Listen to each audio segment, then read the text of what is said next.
morning Ryan Carter spilled his coffee all over Maya Bennett's white blouse was the morning everything changed, though neither of them knew it yet. They had been best friends for 11 years.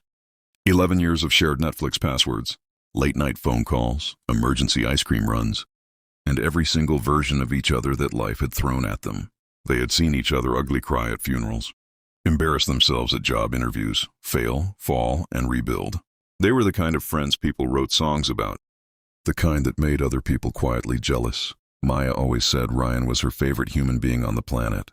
She said it casually, the way you say the sky is blue, as if it were simply fact, requiring no examination. Ryan always laughed when she said it. He would run a hand through his sandy brown hair, shake his head and say, "You need to get out more." But he never disagreed. They had met in their sophomore year of college at the University of Michigan on a Tuesday afternoon in October.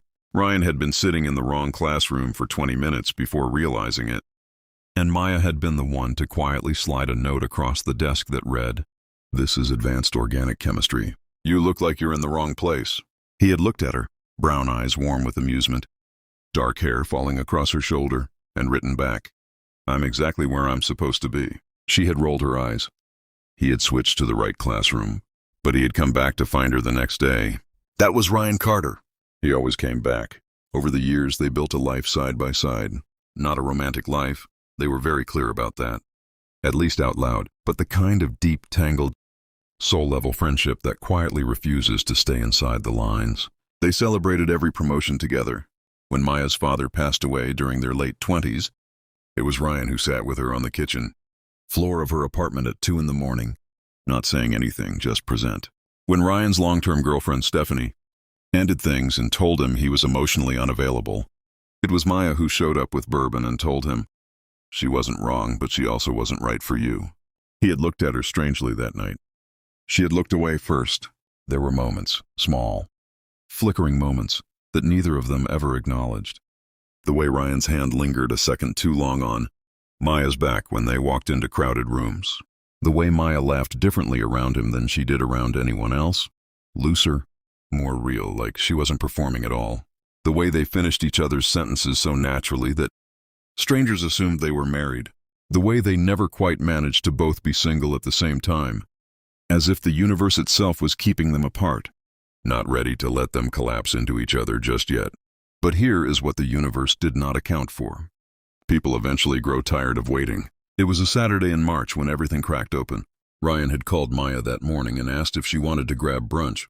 Simple, ordinary, the kind of plan they made 100 times a year.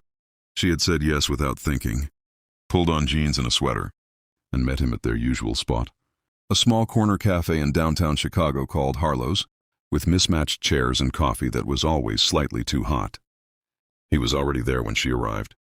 He had ordered her drink, a lavender oat milk latte. No sugar, because he always remembered. She slid into the seat across from him and immediately noticed something was off.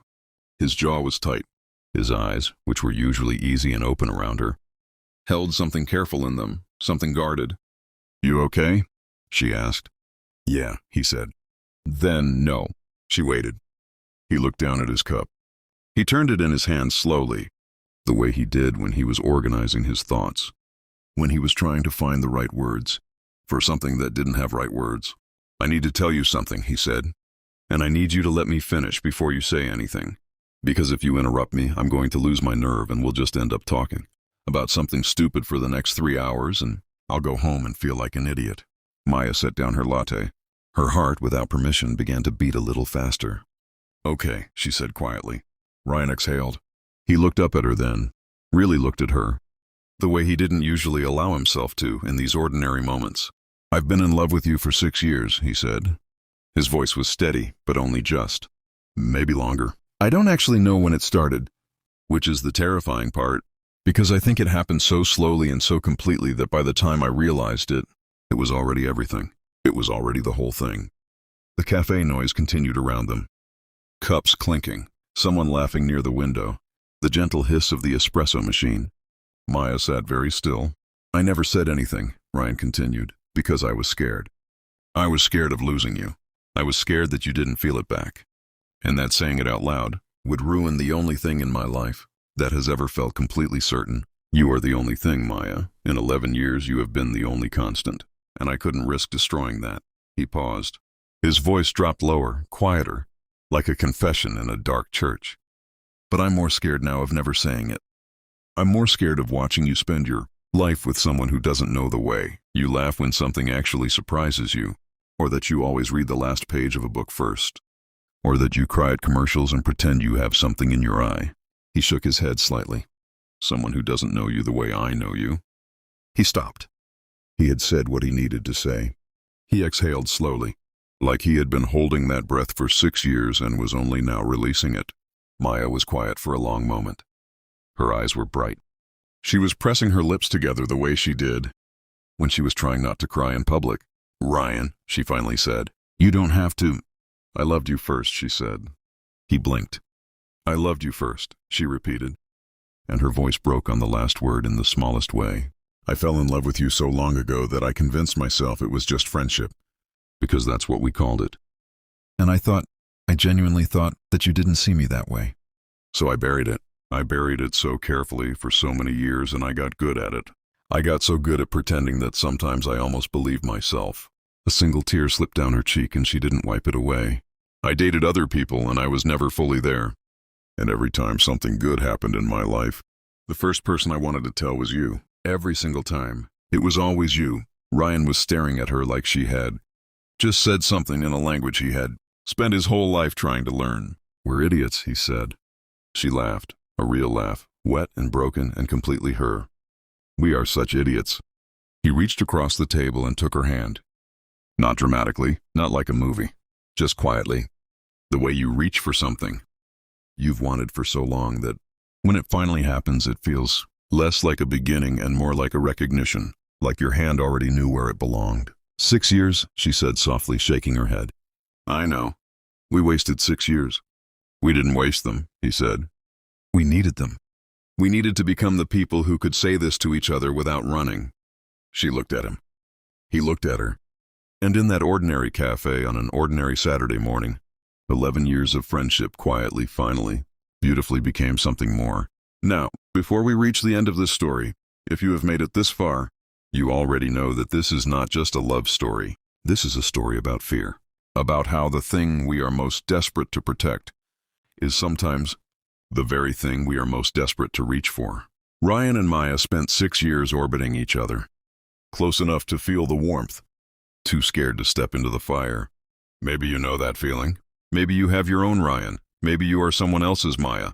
And if you do, if there is someone in your life whose name lives permanently in the back of your throat, this is your reminder that silence is not safety. Silence is just a slower kind of loss. If this story touched something real in you, stay until the very end. And if you haven't already, like this video and subscribe to this channel, because every week we bring you stories that remind you that you are not alone in what you feel. Back to Ryan and Maya. They stayed at Harlow's for 3 hours that morning.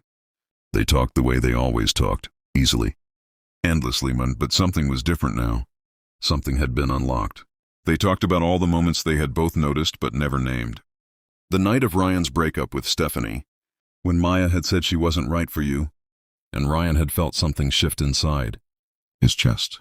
The summer 2 years ago when Maya had almost moved to Seattle for a job, and Ryan had gone quiet for a week before she turned it down, and neither of them had discussed why. The Christmas Eve 4 years back when they had fallen asleep on her couch watching old movies, and Ryan had woken up first, looked at her sleeping face in the blue television light, and understood for the first time with complete and devastating clarity that he was in serious trouble. "Why didn't you say anything that night?" Maya asked, curled into the corner of the cafe booth now, her knees pulled up, her shoes off, the way she always got when she was fully comfortable. "Because you were asleep," he said. "And because I was a coward." "You're not a coward." "Maya, I waited 6 years. That's not cowardice," she said. "That's love. Real love is terrifying. Anyone who tells you otherwise hasn't felt it properly." He was quiet for a moment. Then he said, "I don't want to be terrified anymore." "Me neither," she said. He reached out and tucked a strand of hair behind her ear, a gesture so small it could have meant nothing. But between them, after everything, it meant the entire world. They left the cafe in the afternoon. They walked along the lakefront, their shoulders touching, The March wind cold off the water.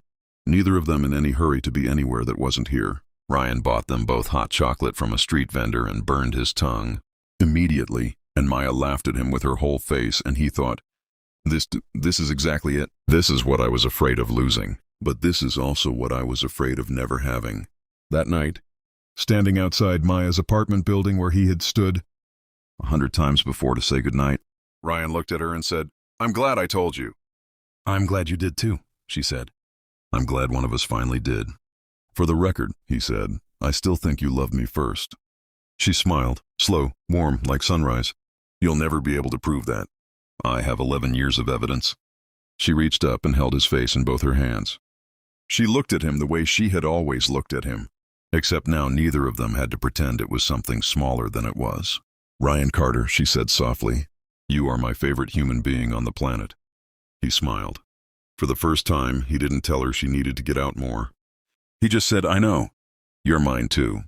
And then, on a quiet Chicago street on a cold March evening, 11 years in the making, they finally closed the distance. Not because it was perfect timing, not because the world had arranged itself beautifully around them, but because they had finally decided that love, real, terrifying, soul-deep love, is not something you wait until you're ready for. It is something you choose. Every single day, you choose it over the fear. That is the only secret there is, and it is enough.